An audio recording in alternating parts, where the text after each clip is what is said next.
One day the Lord sat down. This is text 115.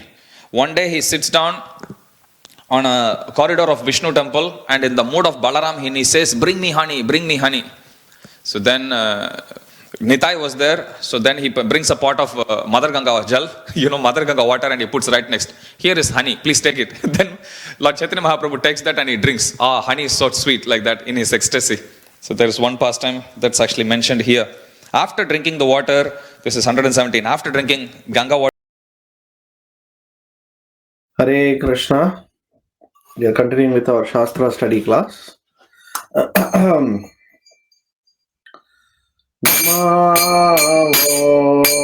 Vishnu Padaya Krishna Prestaya Bhutale Srimate Bhakti Vedanta Swami Iti Namine Namaste Saraswate Deve Gauravani Pracharine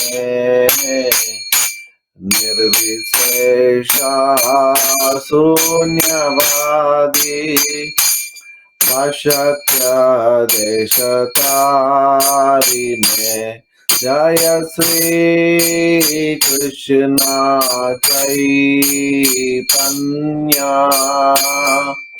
Prabhu Nityananda Sri Advaita Gadadara Srivasadi Gaur Bhaktavrinda Jaya Sri Krishna Chaitanya Prabhu Nityananda Sri Advaita Gadadara Srivasadi Gaur Bhaktavrinda Hare Krishna Krishna Krishna Hare Hare Hare Rama Rama Rama Hare Hare Hare Krishna Krishna Krishna Hare Hare Hare Rama Rama Rama Hare Hare Hare Krishna Krishna Krishna Hare Hare Hare Rama Rama Rama Hare Hare Hare Krishna Krishna Krishna Hare Hare Hare Rama Rama Hare Hare Hare Krishna Krishna Krishna Hare Hare Hare Rama Rama Hare Hare Hare Krishna Krishna Krishna Hare Hare Hare Rama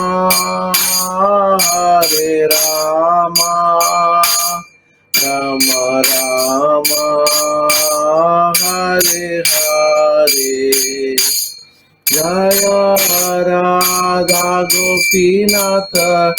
Radha Gopinath Shri Radhe Jaya Radha Madhava Shri Radhe Jagannatha Jaya Baladeva Jaya Subhadra Mai Jaya Sudarshana Jaya Giri Govardhan Jaya Giri Govardhan Giri Govardhan Jaya Giri Govardhan Jaya Gauranitai Jaya Gauranitai Gauranitai Jaya Gauranitai Jaya Prabhupada Jaya Prabhupada Prabhupada Jaya Prabhupada Jaya Guru Deva Jaya Guru Deva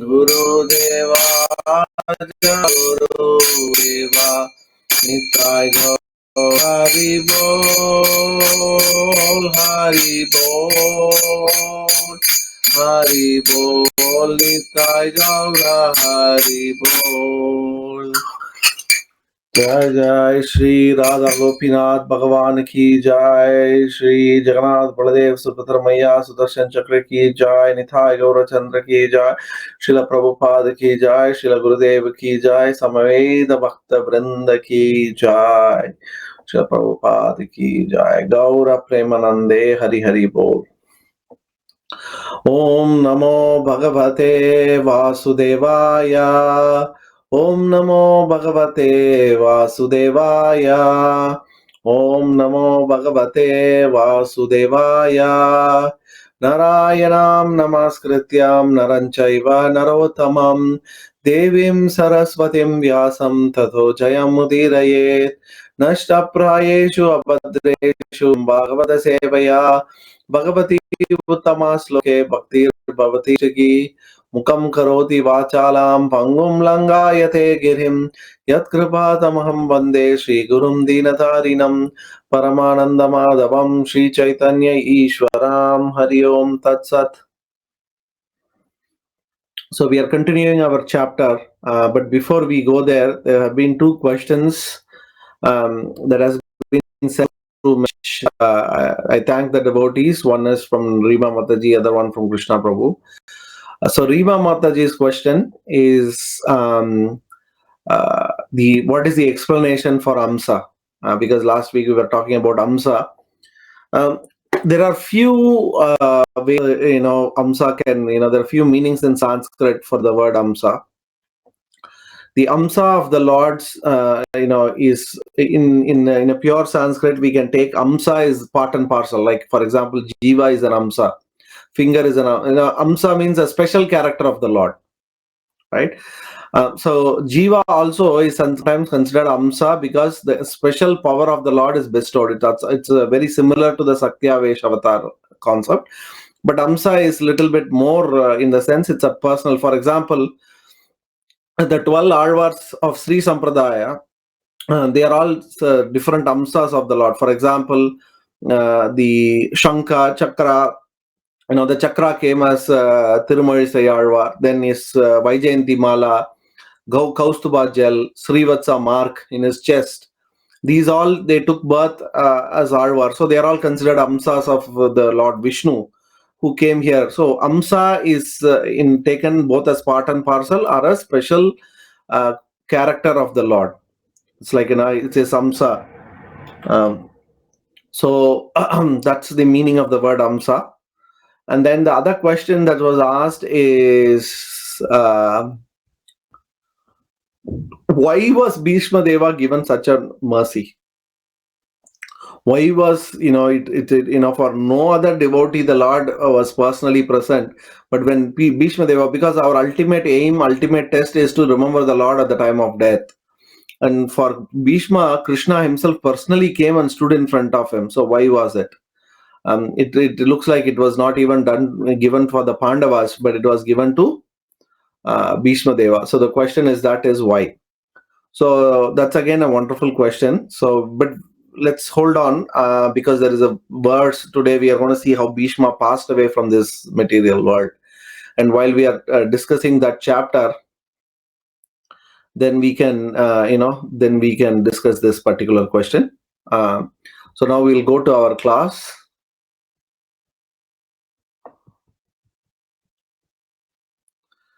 I think we have finished until text 20.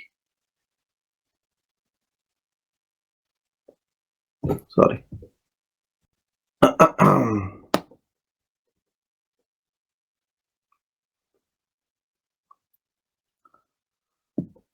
So we have finished until text 26. We are going to continue from text 27.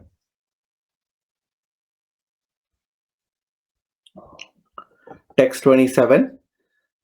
He then explained by divisions act of charity, the pragmatic activities of a king, and activities for salvation. Then he described the duties of women and devotees both perfectly and extensively. So first, Bhishma Dev is talking about sacrifice. Charity, dana, right? This is a very important concept in Vedic literature. Yesterday, I was giving a different class on Yaksha Prashna. The questions that Yamadharmaraja asked and Yudhishthira Maharaja answered in Mahabharata. It's a very interesting set of 124 questions, very deep questions with very deep answers. So one of the questions that is asked is, what is the ultimate shelter for men? Yamadharmaraj asked the question, what is the ultimate shelter for men? And then Yudhishthira Maharaj answers, the ultimate shelter for all men is charity. So this concept of charity, giving charity, is very, very important in the Vedic literature. Because people generally think, the purpose of acquiring wealth is to give. It's not to acquire more and more or to enjoy for ourselves. It is to give away. That should be the purpose of wealth. This is what the Shastra talks about. Because if you think about it, at the time of death, we can't even carry 1 cent with us. We can't tell when Yamadharmaraj, like we are going. See, said typically this happens a lot with when you go in airlines, they have a fixed baggage, right? 20 kilos, 30 kilos. Particularly people coming from India, even I've done this, we always tend to overpack because we'll buy all spices, this, that, so many things, and we'll pack. We'll overstuff all the time. You see that this is a very common thing that's happening in Indian airports. If you see, people will be, in the weighing place, they'll be saying, just 1 more kilo allow me, 2 more kilo only allow us, At the end, if you see, actually, they'll be carrying 10 kilos extra. So anyway, so they will ask the fellow, and that fellow, if he is very merciful, he'll say, okay, get lost, take that 1 kilo, 2 kilo, whatever extra you want. But we can't do this with Yamadharmaraj. When we are traveling out of this body, we can't tell him, let me carry just one bag full of money I will carry, please allow me. No, it's not allowed. Not even 1 cent will come with us at the time. So people who are attached too much to money, they tend to get a very horrible birth in next life. We see that in Shastra, someone was born as a rat, someone was born as a cockroach or a snake guarding the wealth that he has accumulated in the previous janma. This is a very nasty habit that we have, that we accumulate wealth. There is only one purpose for wealth, accumulating wealth, that is to give it away. Because again, there is one more question that is asked. Who is the friend of a person who is dying? And the same answer Yudhishthira Maharaj gives for that question also, charity. Because when we are dying, nothing can come with us. Only the charity that we have given in the service of the Lord will come with us. So there are different levels of charity. Charity in ignorance, charity in passion, and charity in sattva, and charity in super sattva. So generally it is said we should at least do a charity in goodness, sattva guna. But if you want to do in goodness, there is a time, place, circumstances, and the person to whom we are giving all these things, you have to do vichar. Vichar means, you have to do research. You need to find out what is the qualification. Is this guy really qualified to take charity? That's what Bhishma Deva is talking about. When it says different charities, acts of charities, he is talking about different charities. And even, there is also different types of charity. You can give food as charity, water as charity, you can give land as charity, you can give gold as charity, even umbrella, shoes, so many things you can give. Because in the Shastra, Garuda Puran, it talks about the travel of what happens at the time of death. In India, it's a tradition that if there is a death happens in the house, they will read Garuda Puran. Those 13 days when they are doing the, Shraddha ceremony, 13 days they will generally do for the departed soul. And it is an important anga of the 13 days to read Garuda Puran, because the Garuda Puran explains what happens when the soul leaves the body. It talks about how Yamadharmaraja's assistants, Yamadudas, they come and pull the soul and they take him to Yama. It describes the path which the soul takes to reach Yamaloka down. And the path is really very horrible. It's a super hard burning, and it's like, it's very difficult and all those things. So in Garuda Puran, it explains that, okay, it's very hot. So if somebody has in his life donated an umbrella, right, in the path when he is going, he'll get an umbrella. He'll not feel the scorching heat of the sun. And if he has donated shoes, his feet won't get burnt. If he has given food and water, he doesn't even have to go give food. If he has just shown a place where food is freely distributed. For example, we may not be in a position to give food to poor people, but we can say in North Sydney there is a temple where there is free food for life, or our Food for Life program gives free food in this area. Please go and collect it.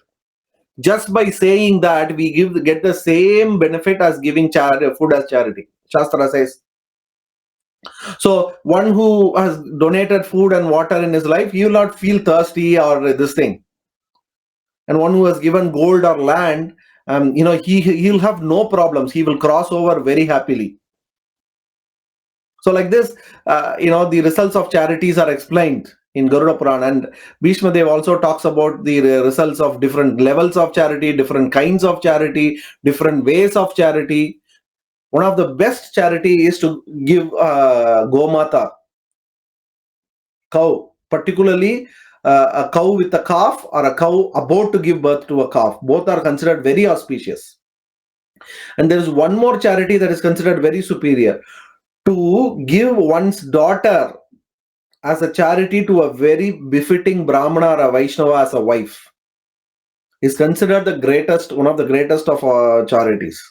So like this, there are many varieties of charities, right? So but as I said, everything has a time, place, and circumstance. If we give it for the wrong person at the wrong time, at the wrong place, then we'll only get bad effect. And in Kali Yuga, everything is wrong only. So the only best way is to use the money in the service of the Lord. Charity means to use it in the service of the Lord. That way, we will never get, because there is no good or bad effect. We'll get spiritual effect from that. So it is very important. Otherwise, if we keep money for ourselves all the time, only the money that is needed to keep the body and soul together, that should be enough.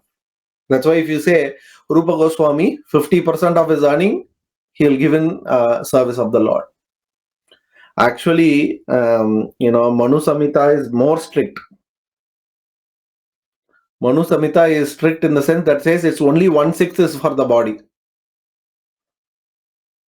So that is only 16% of our earning. So if we earn $10,000, $1,600 only we can give for ourselves. Chaitanya Mahaprabhu more merciful. Rupa Goswami more $5,000, 50%. Prabhupada also said this 50% in many places, but then for Grahasthas he made a special discount. In one class he is talking about, okay, at the minimum at least 10%. Nothing less than that. And it's not that the rest 90% we can do whatever we want. That also should be used in the service of the Lord. We should only use it for cooking prasadam and giving to our family members. Whatever comfort, everything should have some way or other, it should be linked with Krishna. Otherwise it will produce only sinful. So that's why charity is talked about here. So, divisions, acts of charity, pragmatic activities of a king, right? Because Yudhishthira Maharaj was a king. Uh, again, in the question and answer, it is said, which is a place that is not fit to live.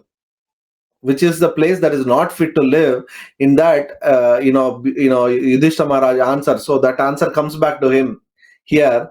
That one who doesn't live in a kingdom which is ruled by a righteous ruler is not a fit to play. So in Kali Yuga, no country is fit to live, because in the name of democracy, only demons are ruling everywhere.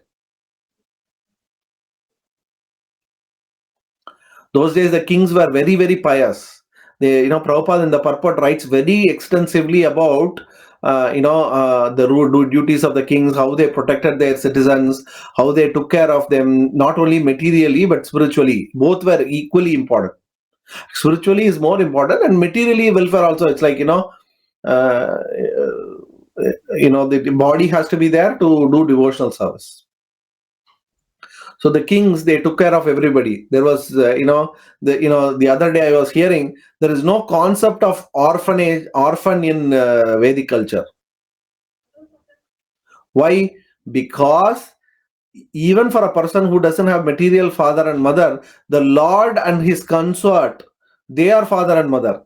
Rama and the Sita, Lakshmi, Narayana, Radha and Krishna, they are there for everybody. There is no question of being orphan in this material world.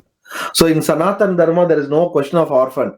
And the king, the responsibility being a representative of the Lord, he never allowed this kind of situation. The widows or, Prabhupada writes how everybody was properly taken care. It was such an excellent system. Prabhupada writes about Raja Dharma, about how tax was, taxation was simple. The king took 25% of everybody. That's it. And everybody was happy, because for them, they always they get, there was, Bhuma Devi gave much more.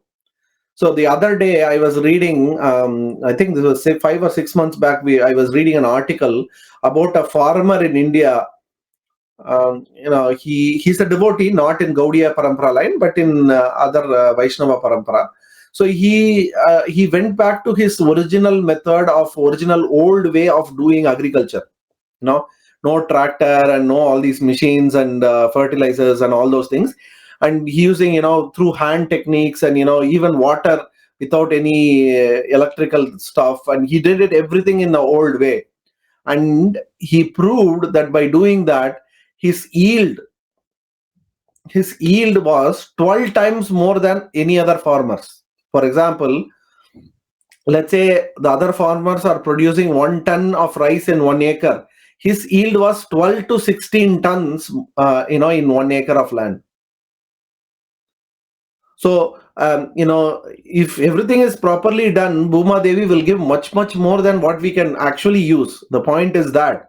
So, people had no problem giving 25% of their earning to the king, who used it in, again for the welfare of the people, like, doing yajnas and building temples and all other things, in addition to the taking care of the kingdom. So anyway, all those things are talked here. All these things were explained by Bhishma Dev.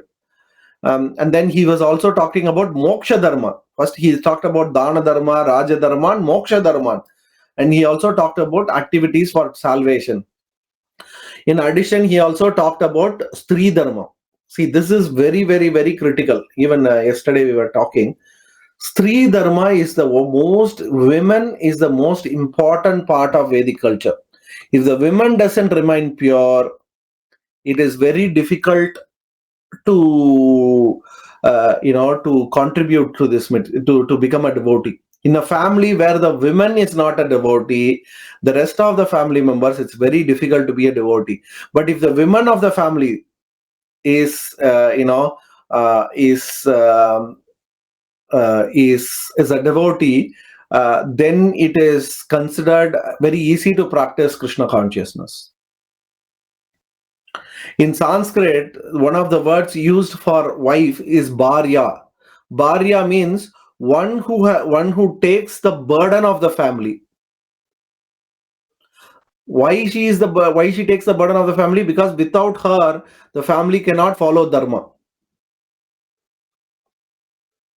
Without women, nowadays, I don't know where this idea came, that at one side they say all jobs are equal, we should not discriminate, every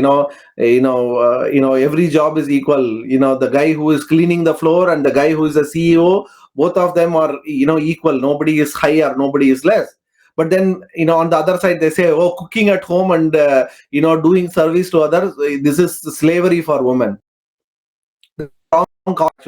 Actually cooking at home and taking care of home is much more important than working outside and bringing money, actually, if you think about it.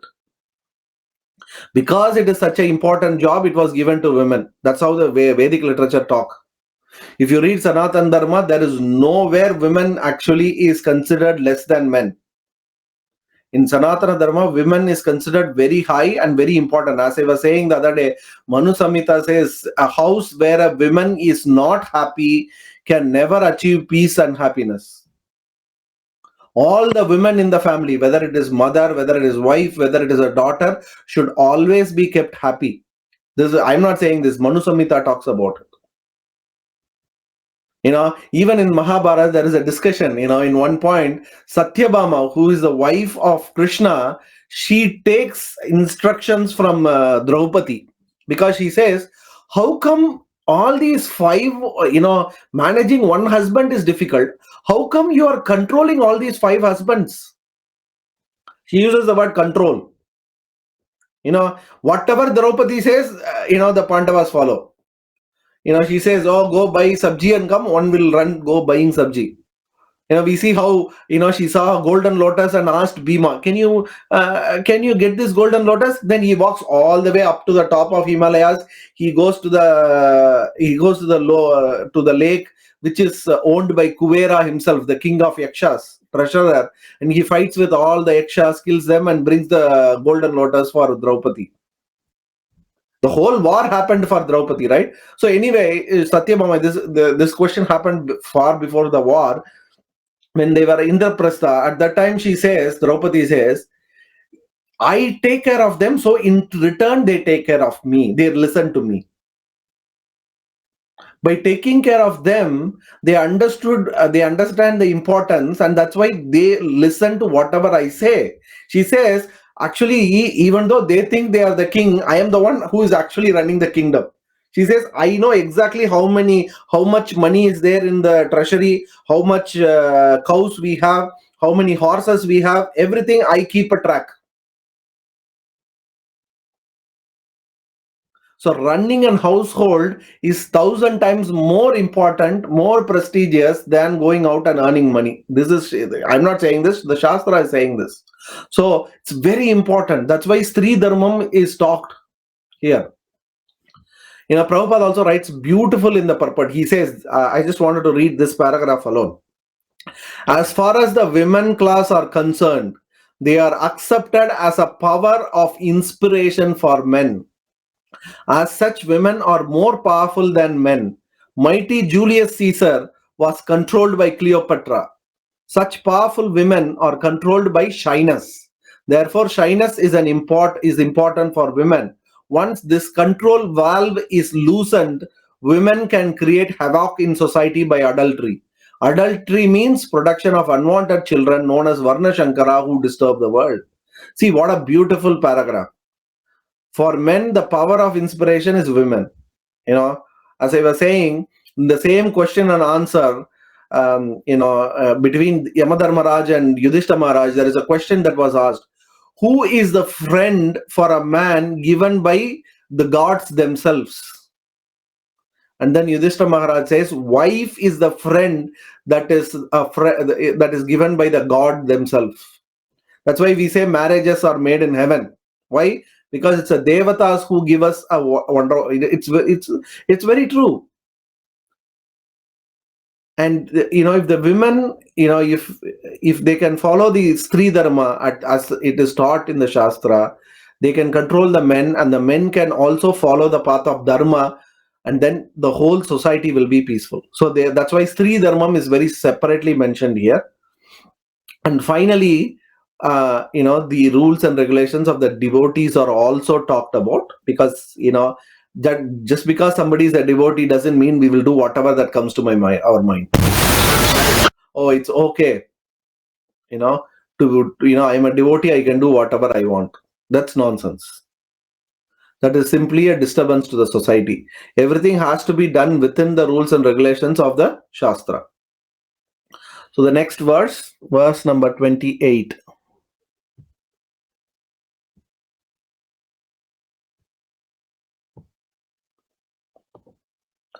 Then he described the occupational duties of different orders and statuses of life, citing instances from history, for he was himself well acquainted with truth.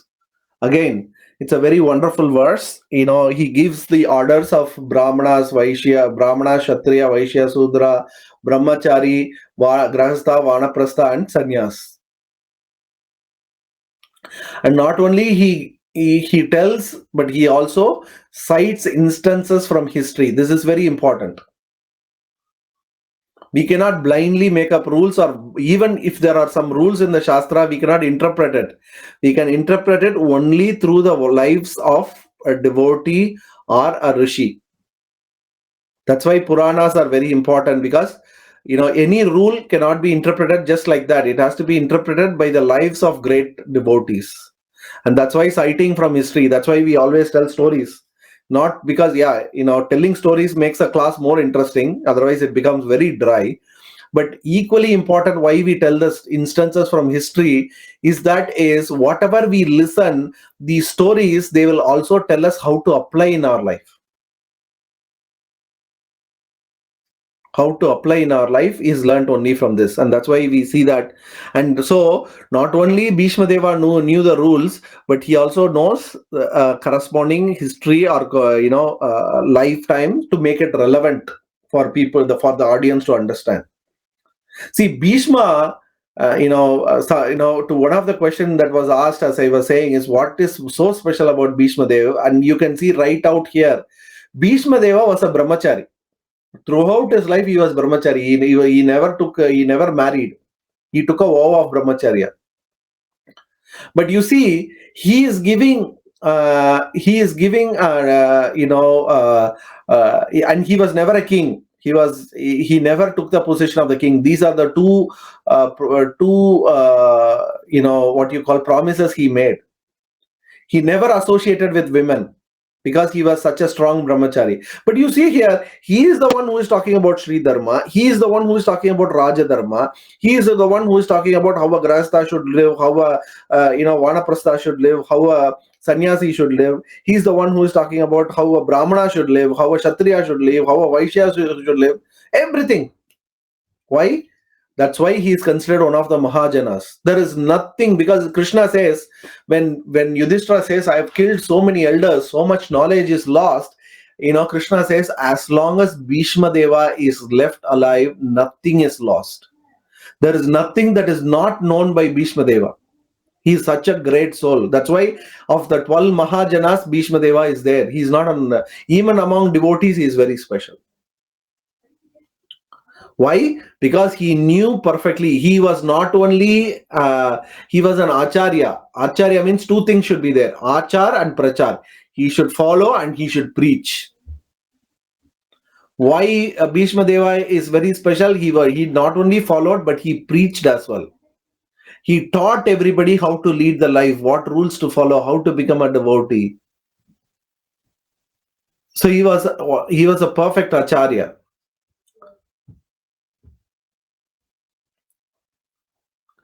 Verse 29. While Bhishma Deva was describing occupational duty, the sun's course ran into the northern hemisphere. This period is desired by the mystics who die at their will. So, there are two cycles. One is called Uttarayana and one is called Dakshinayana.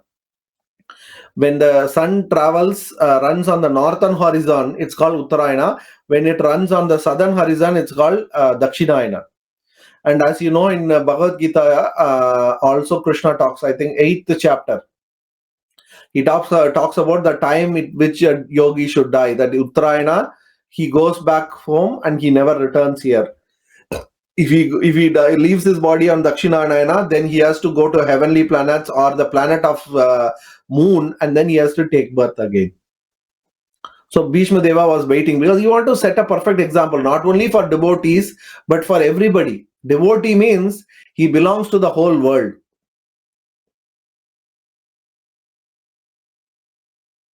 So Bhishma, being such a great soul, he had to show to everybody, whether it is a whether it is a bhakta or a jnani or a yogi or a karmi. For all of them, Bhishma is an inspiration. That's why he is so special. Perfect time, perfect place, perfect way he left the body. He set an example for everybody. And that's why he is special. And that's why, because he was doing such an activity, the Lord personally was present in front of him. Why? Because even at the time of death, Bhishma was setting an example for others, not only in his life. Like, this is very true for Srila Prabhupada as well. I don't know how many of you have seen, there is a video called Final Lesson. If you see that video, you will see how Prabhupada left the body. You will understand that it was the perfect way for someone to be. Even at, that's why that video is entitled Final Lesson, because even at death, Srila Prabhupada taught us how to leave the body. He was day one to day, the end of his pastime in this material world, last day of his pastime, he taught others how to live. That's why preaching, we were talking about charity. Of all the kinds of charity, the charity of jnana, the charity of knowledge, of, that I am not the body, I am the soul, I am a servant of Lord, and the Lord is Sri Krishna, and the only way to serve him is through bhakti. One who teaches this to others, he is the greatest charity giver of all. And because Bhishma led such an exemplary life, where throughout his life he was preaching, he got that benefit, that opportunity to live in front of the Lord. So Uttarayana has come, meaning Bhishma's time has come. Because for this only the Bhishma was waiting. Because as he was falling from his chariot, pierced throughout his body by the arrows of Arjuna, all the siddhas and yogis who were watching the war, they all made a noise saying, how could Bhishma, who knew everything, can leave the body at the wrong time? It is not yet this is Dakshinayana, it's not yet Uttarayana. And that's when Bhishma says, I have not left the body yet. I am holding my life air still. I am just lying in this arrow of bed, and I shall hold it until, because I have Ichcha Maranam, meaning I can die whenever I want. I will hold my life until Uttarayana comes. Devotee is very merciful, not only to other devotees, but to everybody in general. We were reading a story about Sanatan Goswami. He was very dear to everybody in Vrindavan. All Brajabasis, whether they are followers of Mahaprabhu or not, naturally they are all devotees, whether they practice or not. But without any question, everybody will come to Sanatana Goswami for advice and support. They'll say, oh, my daughter is not yet married. My son is not listening to me. The crop is not coming up properly in my field. Whatever is their problem, they'll come to Sanatan Goswami. He was such a dear person, such a merciful person. For everything, he'll give some answer. That's why in that story, when the salt merchant got stuck in the water, his whole ship got stuck in the water. Tide, low tide, got stuck. Brajavasi said, oh, if you have any problem, you go to Sanatana Goswami. Whatever is the problem, doesn't matter, he will solve. That's one of the Lakshanamas of a pure devotee, right? He is dear to everybody.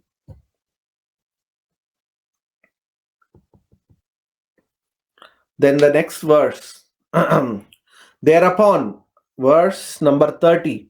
Thereupon, that man who spoke on different subjects with thousands of meanings, and who fought on thousands of battlefields and protected thousands of men, stopped speaking and being completely freed from all bondage, withdrew his mind from everything else and fixed his wide open eyes upon the original personality of Godhead, Sri Krishna, who stood before him, four-handed, dressed in yellow garments that glittered and shined. Such a wonderful verse. Such a beautiful verse. That man who had talked different subject with thousands of meanings, who had fought on thousands of battlefields. See, devotee means he is never inactive. And there is no devotee as you can ever see as active as Bhishma Dev. He was such an, throughout, he was not even resting for a minute. Throughout his activity, his whole life was based on dharma and bhakti. Nothing else. He never had time for anything else.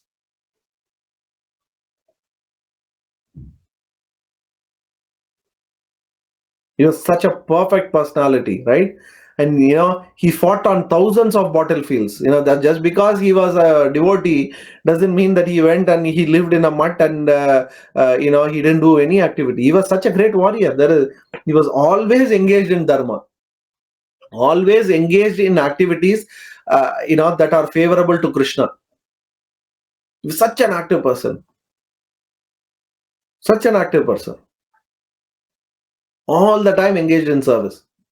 No question of living for himself. He never, even a moment, in this Western culture, you need to have your own personal time, your own personal things. These are all nonsense, actually. In Vedic life, there is no question of living for yourself. There is no question. And Bhishma Deva was an example. He never lived for himself. He was not a king. He didn't even have his own kingdom to protect. But still he participated in thousands of wars.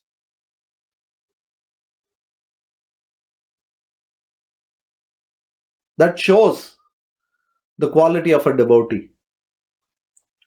And for such a devotee, Krishna will personally come at the time of death. One who lives selflessly for others, Krishna will personally come and take them at the time of death. And that's what Krishna wanted to show to this world. That Bhishma, not even for a second that he lived for himself, he always lived for others. So devotee means he should never live for himself. There is no question of living for ourselves. There is no question of privacy. It may be difficult, but at least that should be our goal. It may be not today itself, we can live a very open life. That may not be possible. But at least in our heart, we should desire that. So that's verse 30. Srila Prabhupada actually in the purport, he quotes Bhagavad Gita 5:15.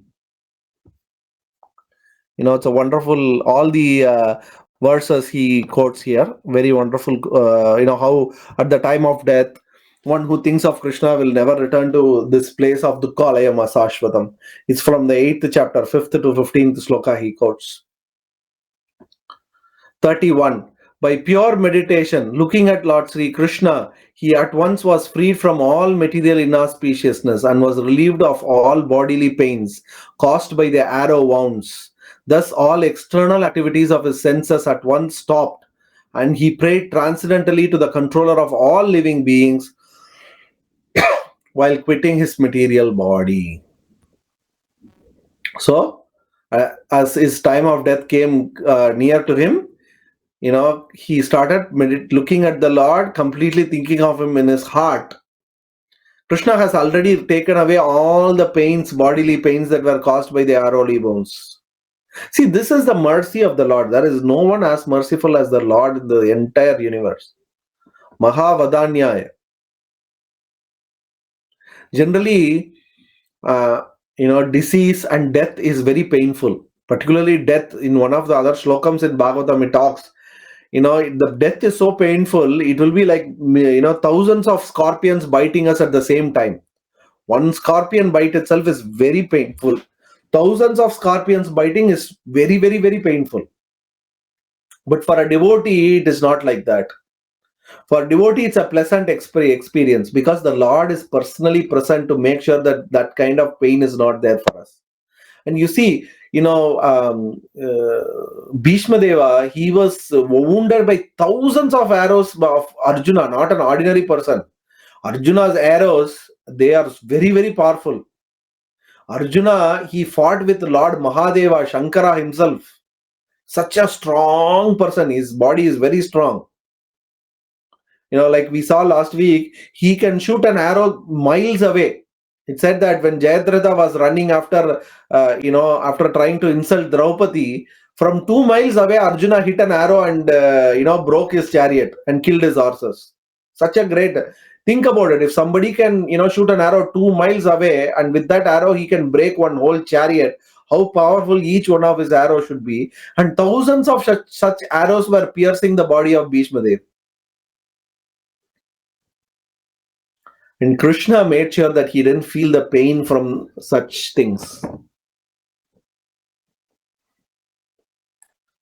So Bhishma, at this point, from here on, he talks about at the time of death, in what mood he was meditating on the Lord. Bhishma Deva said, "Let me now invest my thinking, feeling, and willing, which were so engaged in different subjects and occupational duties, in the all-powerful Lord Sri Krishna. He is always self-satisfied, but sometimes, being the leader of the devotees, he enjoys transcendental pleasure by descending to the material world, although from him only the material world is created."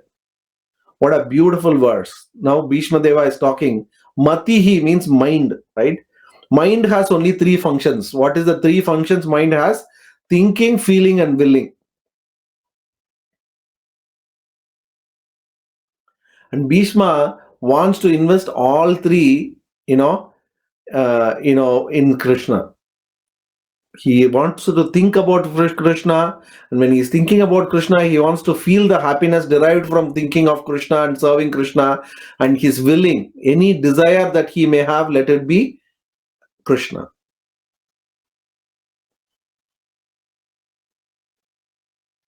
So he wants to invest everything, because as of he has given all instructions, he has done everything, and now he is teaching the final lesson. So in the final lesson, he has given up every duty.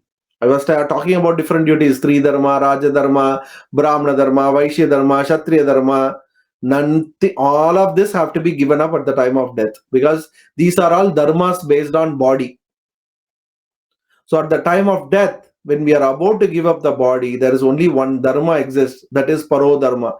Savai pumsam paro dharmo yato bhakti radokshaje ahaituhi apradiyata yayatma suprasidati. Paro dharma, topmost dharma, is yato bhakti adokshaje. The bhakti to adokshaja is the topmost of dharma. And he is talking about mercy of the Lord. Krishna is self-satisfied. Swa sukham. He is happy in himself. He doesn't need anything. But still he comes out to the material world because he is merciful.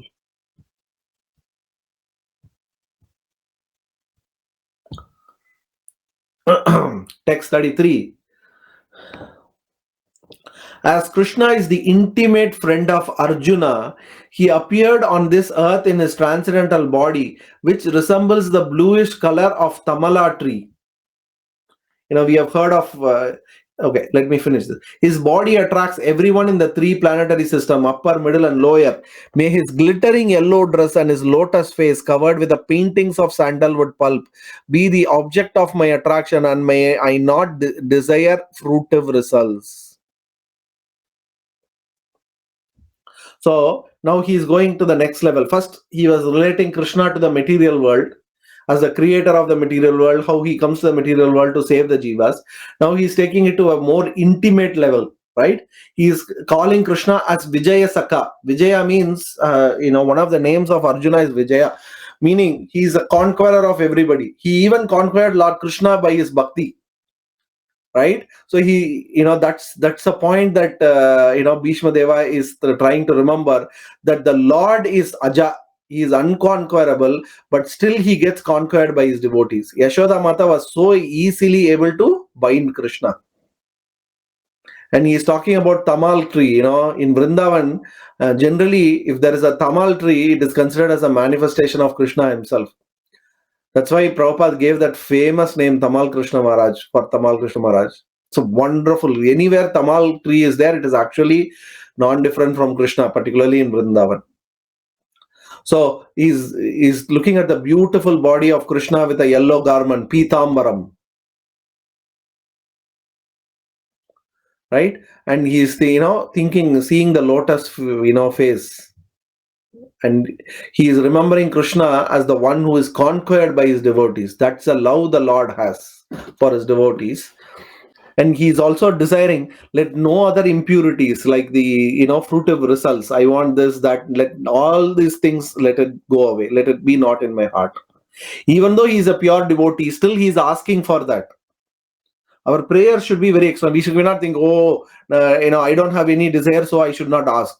We should always be scared that Maya, devotee is abhay, fearless. But there is only one fear that the devotee should have, that at any time Maya can take away my bhakti from me. Because that fear will make us very careful. It's not that we are living in fear, but that knowledge, that fear will keep us steady in our devotional service. We will value devotional service always. So Bhishma Deva continues, text 34. On the battlefield where Sri Krishna attended Arjuna out of friendship, the flowing hair of Lord Krishna turned ashen due to the dust raised by the hoofs of the horses. And because of his labor, beads of sweat wetted his face. All these decoration, intensified by the wounds dealt by my sharp arrows, were enjoyed by him. Let my mind thus go unto Sri Krishna. Now he is going more deeper into that mood, because Prabhupada also talks about Santarasha, Dasya, Sakya, Vatsalya and Madhurya Rasa in his purport. Now he is going deeper. See, Krishna, because he was conquered by his Sakya Rasa of Arjuna, he came to the war field. He was acting as a charioteer, right? The Lord of the universe, who was sitting there with all the dust, raised by the hoof of horses and coming and sitting on him.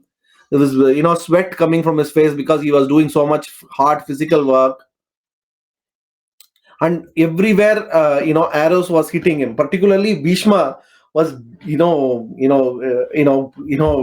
shooting very powerful arrows at Krishna. Prabhupada writes in the purport that these were actually not arrows, they were actually flowers for Lord Sri Krishna, because the mood is what matters to the Lord. It is, it's not what we give that matters. It's in what mood we give it matters. That doesn't mean that, we'll take a piece of iron and go and give to the Lord. But I'm just saying the mood of these devotees, they have reached such a level. Because in Mahabharata, also there is an explanation. There's a beautiful, Leela. Krishna comes as an ambassador. He comes to talk to Duryodhana and, Dhritarashtra on behalf of Pandavas before the war. And Duryodhana, he knows that, some or other, if I bring Krishna to my side, then, the Pandavas will surrender to me. So what he had done, he has built a beautiful palace. All made of gold, studded with gems and everything. The best of the best he had built. But Krishna rejects that. He says, I don't want to live there. Rather, he goes to the house of Vidura. Because Vidura was such a pure devotee of the Lord. So he goes to the house of Vidura. So he goes there, he says, Vidura is, he is overwhelmed that the Lord of the universe has come to my house. He was so overwhelmed. Krishna says, I'm hungry in addition. Now, Vidura is, furthermore, the Lord of the universe is sitting at his home. His master is sitting and he is saying that he is hungry. Think how we will feel if Radha Gopinath comes to our house and says, I'm very hungry. So he was completely overwhelmed. So he was so overwhelmed, he didn't know what he was doing. So he ran inside. He brought, a lot of bananas. And what he did is he peeled the skin. And generally what we do, we throw the skin and we eat the fruit. But in his, anxiety for serving the Lord, what he did, Vidura threw away the fruit and gave the banana peel to Krishna. And Krishna started eating it. So this kept on going, like few bananas. He threw away all the bananas and he was giving the, only the peel. Only at the end he realized that he has done this. And then he was, oh my God, what have I done? You said you are hungry and all I gave you was a banana peel. So he runs inside, brings another banana, and he opens this time and he consciously throws the peel away, and he is about to give the skin away, and he is about to give the fruit, and the Lord says, no, now I'm completely full. Vidura cries saying, oh, what aparad I have done. I have given you this, skin instead of the fruit. The Lord smiles and says, don't worry. It doesn't matter what you gave. It's not what you gave that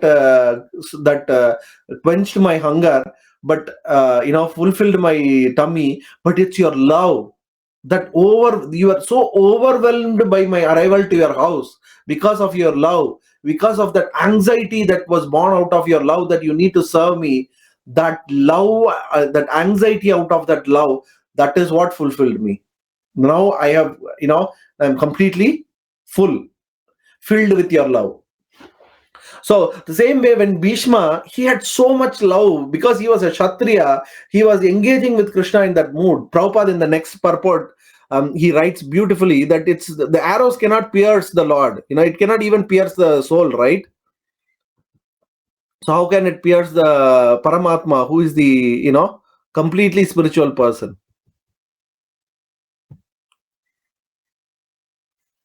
Text 35. In obedience to the command of his friend, Lord Sri Krishna entered the arena of the battlefield of Kurukshetra between the soldiers of Arjuna and Duryodhana. And while there, he shortened the lifespans of the opposite party by his merciful glance. This was done simply by his looking at the enemy. Let my mind be fixed upon that Krishna. So here it talks about how Krishna took them, before Bhagavad Gita. Sapadame, how Arjuna says, take me, I want to survey who is willing to fight me. Bhagavad Gita, first chapter. So now he is thinking of Krishna in that mood. And it also talks about how Krishna shortened the lifespans of opposite party by merciful glance.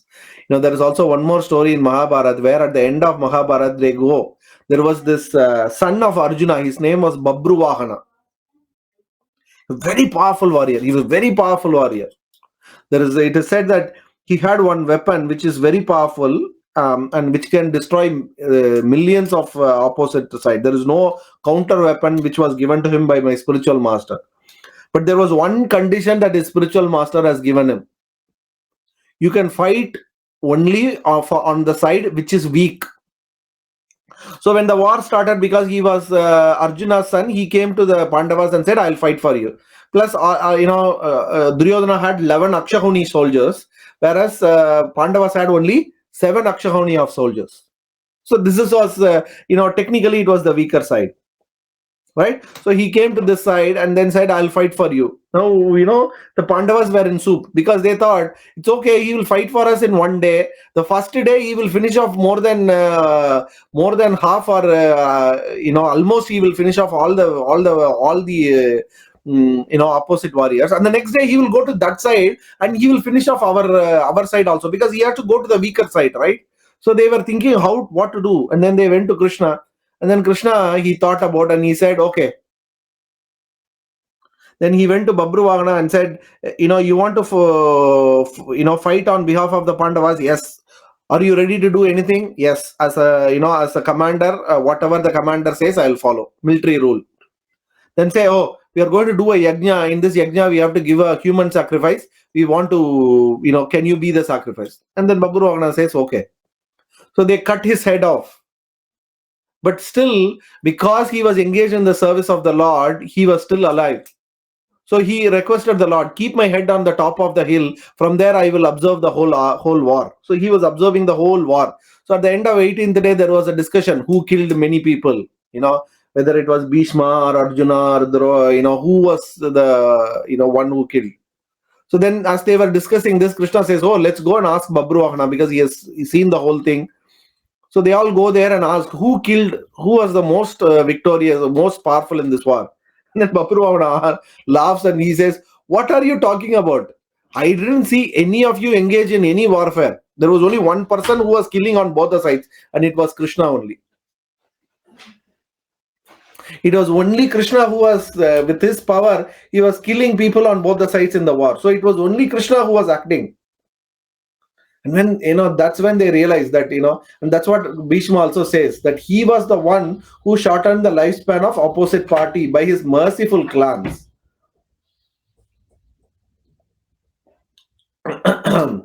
So this is text 35. Text 36. When Arjuna was seemingly polluted by ignorance upon observing the soldiers and commanders before him on the battlefield, the Lord eradicated his ignorance by delivering transcendental knowledge. May his lotus feet always remain the object of my attraction. Charana rati paramasya tasya mestu.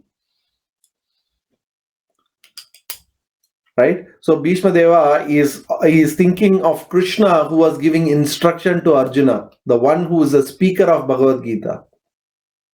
In that mood, he was, worshipping Krishna. We can worship Krishna in different ways, in different moods. So, he was thinking of him as Vijaya Saka, one who actually killed all the people, one who came to the material world to protect the jivas, one who is the supreme, from him the whole material world. So all these things Bhishma was thinking. So he's also, meditating on Krishna as the one who give Atma Vidyaya. Bhagavad Gita is considered as Atma Vidyaya. It's not a Vidya about body or material stuff, but it's about Atma Vidya. And then the next verse he talks about fulfilling my vow and sacrificing his own promise. He got down from the chariot, took up its wheel, and ran towards me hurriedly, just as a lion goes to kill an elephant. He even dropped his outer garment on the way. So this is one that we discussed last week, but anyway, we'll hear it again.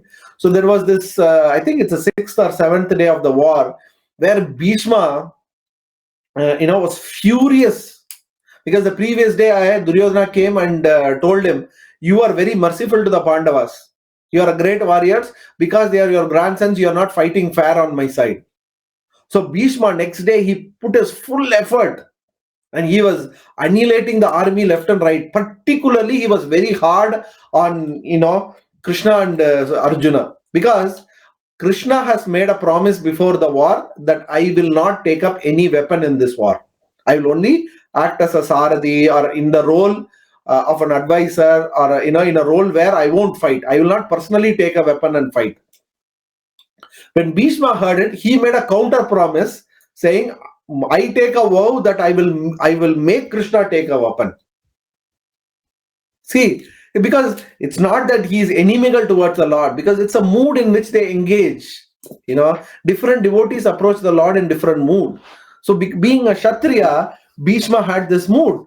So when the war happened on this particular day, he was just, was so much furious.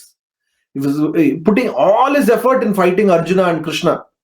It is said that in Krishna's body, not even an inch was left where there was no arrow pierced. That's how fierce Bhishma was fighting that day. Even now, if you go in South India, in Chennai, there is a temple called Parthasarathi. Parthasarathi is the form of the Lord who gave, Parthasarathi means Partha is Arjuna. Sarathi means charioteer. So there, Krishna in the form of a charioteer of Arjuna is present as Vigraha. And if you see the Utsav Murti, it's one of the very important Divya Kshetram for the Sri Vaishnava people. If you see the Utsava Murti of the Lord, you'll see a lot of poke marks throughout his body. They've tried to, using metal, they've tried to fix it. Every time they will fix it, immediately the poke marks will appear again, because in the war, he was pierced by the arrows of Bhishma so much, right? So to commemorate that, the Parthasarathi Perumal, he'll have so many wounds around his body. Even now we can go and see. So anyway, coming back. So in this, he was so furious, and, Krishna was patient, even though, Bhishma was attacking him. Like I said in the previous verse, for Krishna, it is like an arrow is like a flower. No arrow can, cut the soul, right? That's what we hear. Fire cannot burn, water cannot wet, arrow cannot pierce a soul. So Krishna is fully in the form of spiritual form. So there is no weapon can actually touch him. But still, just to engage in that mood and encourage in that relationship with the devotee, he was encouraging this to happen. Now Bhishma saw that Krishna is, taking everything calmly. So then what he did, he started, furiously hitting Arjuna. And there came a point where Arjuna's life was almost in danger. He was about to die because Bhishma was, hitting him with so many arrows. But in return, Arjuna was very mild because he had this great love for Bhishma. So he was not very, putting his full effort in, fighting with Bhishma back. Krishna saw this and he became very furious. What is this you are doing? If you are not willing to fight with this Bhishma, I will fight with him. Saying this, he jumped from the Rath. And because it was a war field, there was many wheels strewn around. He picked up one of the wheels, broken wheel of a chariot. He took in his hand like a Sudarshan Chakra and he started running towards Bhishma to kill him.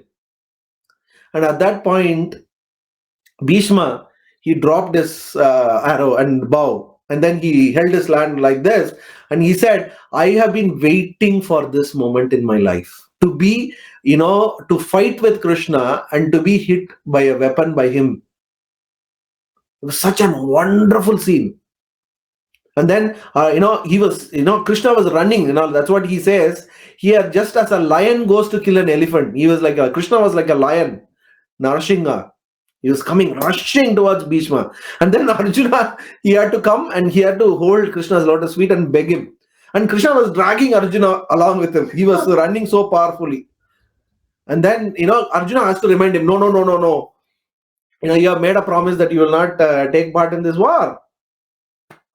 And then, Krishna, dropped the wheel and went back to his, chariot. But here, that is what Bhishma Deva is remembering at the time of his death. This Krishna, he made a promise, I made a counter promise. Krishna was ready to break his own promise just to keep the promise of his devotee.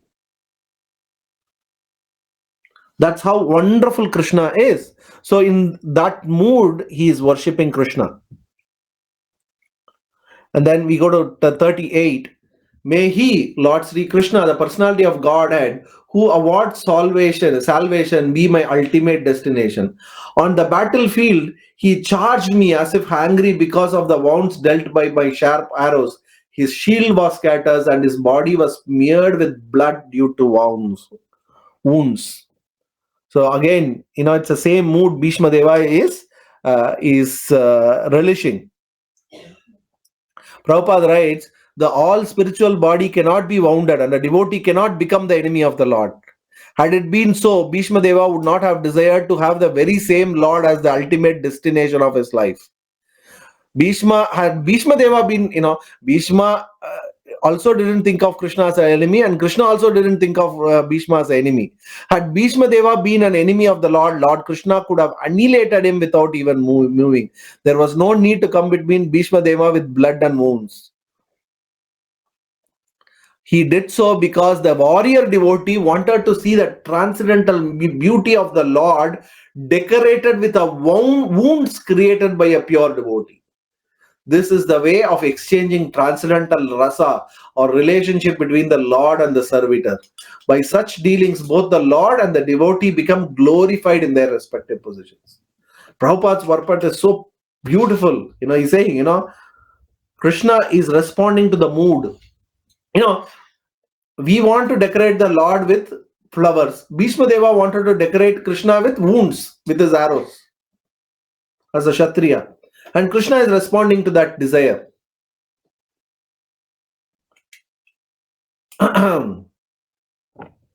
Text 39. At the moment of death, let my ultimate attraction be to Sri Krishna, the personality of Godhead. I concentrate my mind upon the chariot driver of Arjuna, who stood with a whip in his right hand and a bridle rope in his left, who was very careful to give protection to Arjuna's chariot by all means. Those who saw him on the battlefield of Kurukshetra attained their original forms after death. So Bhishma is still, describing the war scene because that's the, and he's remembering Krishna in that mood. How Krishna was a chariot driver of Arjuna. In his right hand, he had the whip to control the horses. To guide the horses, and the left hand he had the bridle rope to control the horses. And he was giving protection to Arjuna's chariot by all means. At the end of the war, there is one more very wonderful story. At the end of the war, generally, this is the rule of a war. When a warrior goes, a chariot warrior goes, or a king goes and wins a war and comes back, the charioteer, it is a responsibility of the charioteer to get down, from the chariot and worship the master and glorify the king for the great deed of protecting the chariot and the kingdom, in the fight. And he praises him. In return, the king will get down and he will give a gift. You see this in Ramayana. After Ravana was killed, Matali, who was the charioteer, he was actually charioteer of Indra. Indra sent his charioteer and chariot for Rama to fight. So at the end, Matali, he gets down, he glorifies Lord Rama, and Lord Rama gets down and he also in turn praises Matali, and then he goes back to heaven. So this is tradition. This is one of the rules of war, Kshatriya Dharma. But in Krishna's case, so after the war, all the Pandava side, everybody, all their charioteers got down, they worshipped the master of the chariot, and they, all of them got down. But for Arjuna's case, Krishna said, Arjuna, you please get down first. No, Arjuna was thinking, why is Krishna insulting me in front of everybody? All other charioteers got down and they are worshipping the master. I've done such a great war. Why is Krishna asking me to get down? But still, being a devotee, he followed the words of the Lord and he got down first.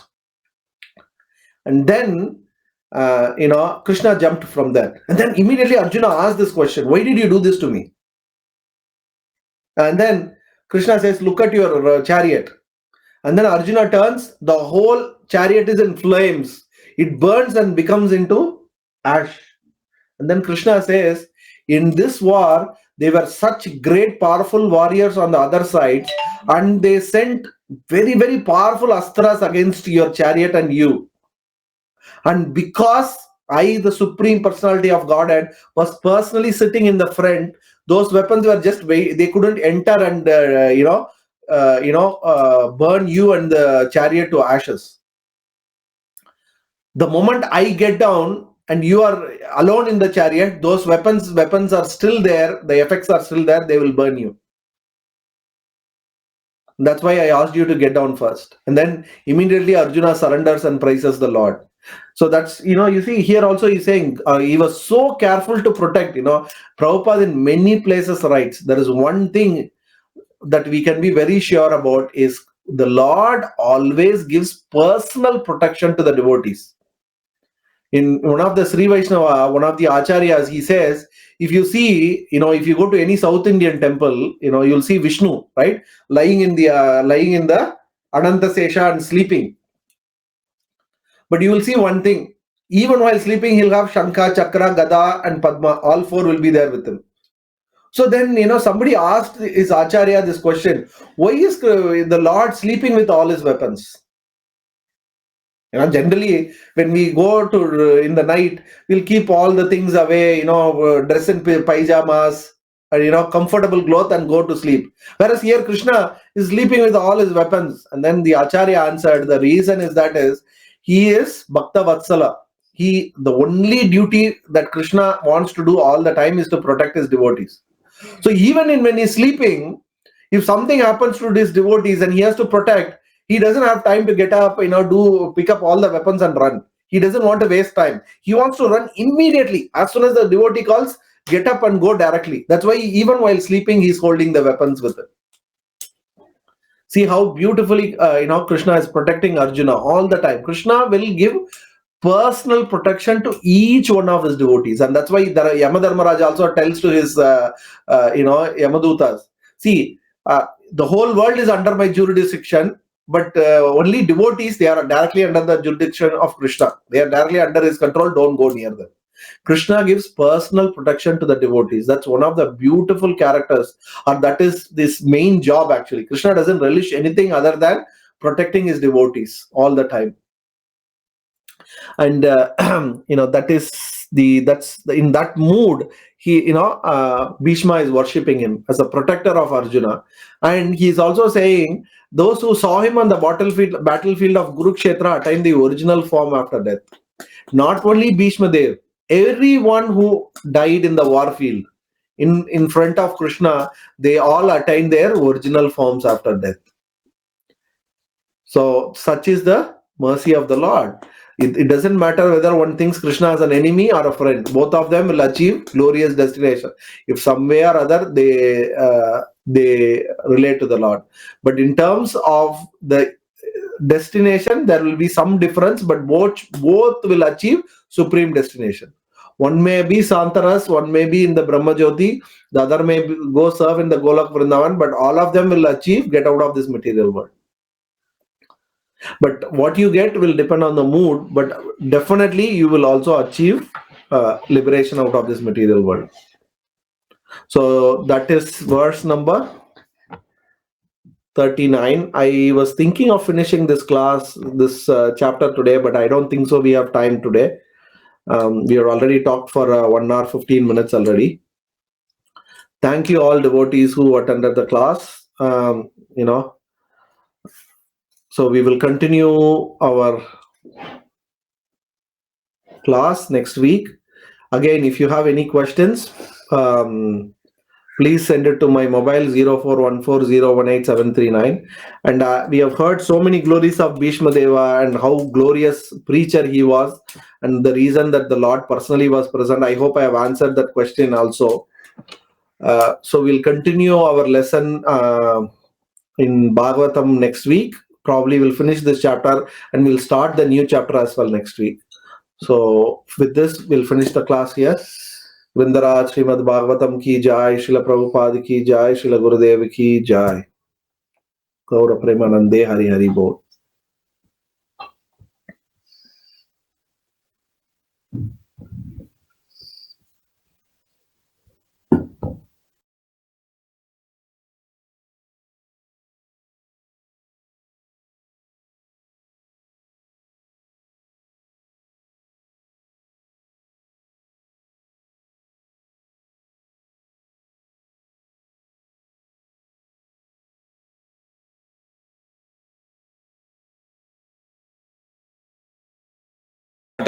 Lord Chaitanya became so ecstatic that he began to dance. Thus everyone saw the pastime of attracting the river Yamuna. This is Varuni pastime. Text 118. When the Lord in his ecstasy of Baladeva was moving as if intoxicated by the beverage, Advaita Acharya, the chief of the Acharyas, saw him in the form of Balaram. Actually, when Chaitanya Mahaprabhu, Nityananda Prabhu brings that in the transcendental humor, he brings this Gangajal, because there was only Gangajal there. So he gives it to Chaitanya Mahaprabhu. Chaitanya Mahaprabhu drinks that, and he was acting as if he's intoxicated with Varuni, the great transcendental honey drink. And then, even though he was actually doing like that in his ecstasy, Advaita Acharya could actually see Balaram right there in front of him with the plow, with the hala, and he was walking. So that's what Advaita Acharya is saying. 119. Vanamali Acharya saw a golden plow in the hand of Balarama, and the devotees all assembled together and danced, overwhelmed by ecstasy. Text 120. In this way, they danced continuously for 12 hours. And in the evening, they all took a bath in the Ganges and then returned to their homes. How many of you want to participate in Gaur Lila? Let's chant Hare Krishna, Krishna Krishna, Hare Hare, Hare Ram, Ram Ram, Hare Hare. Okay, so now we are going to discuss about Chand Kasi's pastime in 10 minutes. Quickly. Kasi, the term Kasi means magistrate. So, Kasi was a magistrate, Chand Kasi, that was his name. So, one day what happens, many of the people went and complained to the magistrate, he is the magistrate of Navadvipa, telling him that there is this Nimai Pandit who started this Sankirtan movement. Now everywhere you go, wherever you go, all you can hear is just Hari Hari Hari Hari, Hari Hari Hari Hari. That's all you can hear. Sometimes we think Hari also means stealing. Sometimes we think Hari Hari Hari Hari means somebody is giving signal to somebody else, please steal and run away. So we don't know, it's causing a lot of confusion for us. What he is doing is not in accordance with our Hindu tradition. After all, our Hindu scriptures actually say that if you chant a holy name of the Lord, then the holy name of the Lord loses its potency. This is again people concocting their own philosophy. No Hindu scripture says that, but this is how they complain to Kasi. So Kasi, when he gets upset, then he goes because he wanted to keep the people happy. And he was also very angry. How can somebody come and propagate their religion? They should be propagating my religion. So he goes there, enters into a home, and then he shouts at them, you should not chant Kirtana anymore. Then saying that, he picks up the Mridanga and then he breaks it. Then as he breaks that, he then tells them, pronounces a warning, that if any of you breach this instruction of mine, then I will stop you from continuing with the Sankirtan. Obviously